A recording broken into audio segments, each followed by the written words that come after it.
Perfect Learn TV. Hi guys! Ginawa ko pala itong video na to para i-share sa inyo kung paano ko in-upgrade yung aking hard disk drive into solid state drive para lumakas yung performance ng aking computer. So, pakita ko sa inyo yung mga materyales na kailangan natin.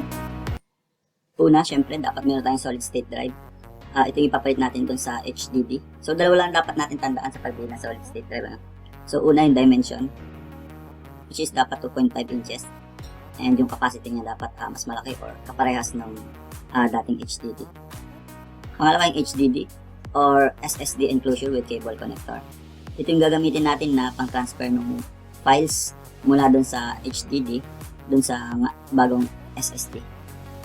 Dito naman, dalawang kailangan tandaan. Una, yung dimension niya. Dapat 2.5 inches, meron din kasi 3.5. Pangalawa, yung supported system. In my case, I use Windows 10. So, dapat compatible siya sa Windows 10. Pangatlong kailangan natin yung precision screwdriver. So, bali dito ang kailangan natin gamitin ay yung screw number 1. And lastly, syempre, kailangan natin ng softwares. Dito may dala tayong software na kailangan. Una yung Samsung Data Migration, used for cloning files from HDD. Pangalawa yung Samsung Magician. After natin makikabit yung bagong SSD, ito naman yung pang-optimize ng kanyang performance. So note lang itong software pala nito ay para lamang kay Samsung product. Meron naman din ibang software na pwede magamit. So tanongin lang si Manong Google.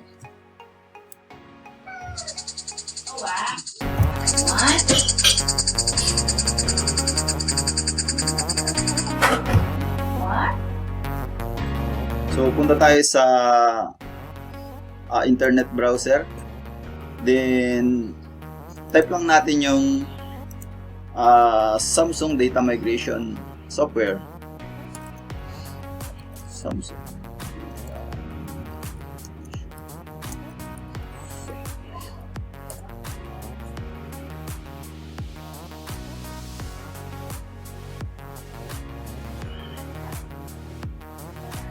Yan. Directly pumunta tayo dun sa kanyang website. So, click lang natin to. Then, hanapin natin yung Samsung Data Migration.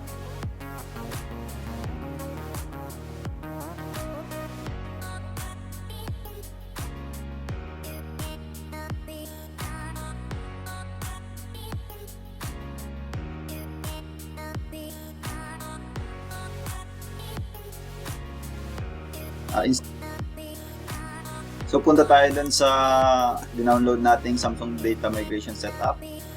Then, run as administrator. So, lagay lang natin yung ating PIN.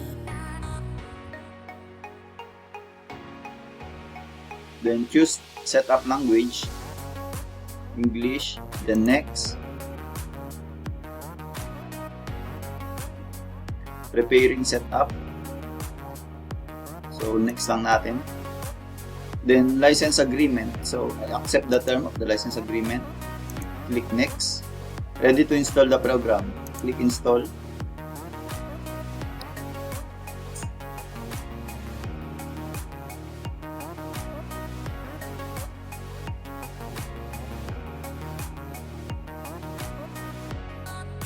Install ship wizard complete. So, click finish.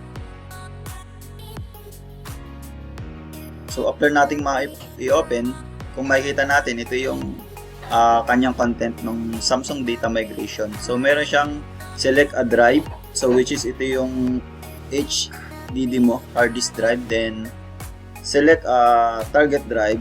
So, bali ito yung bago mong ipapalit na drive, So, which is yung solid state drive. Start lang natin, guys. Okay.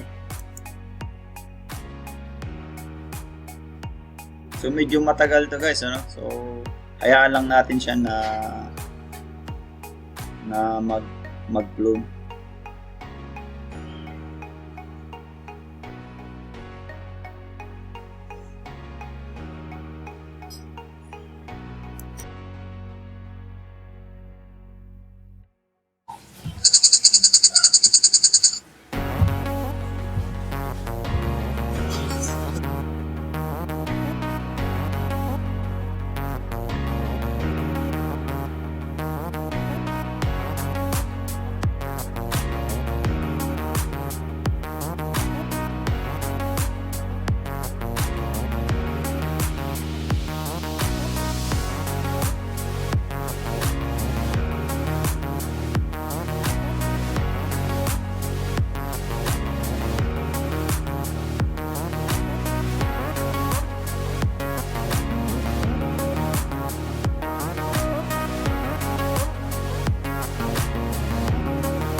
Thank you for watching. Please subscribe to Perfect Learn TV for more videos and updates.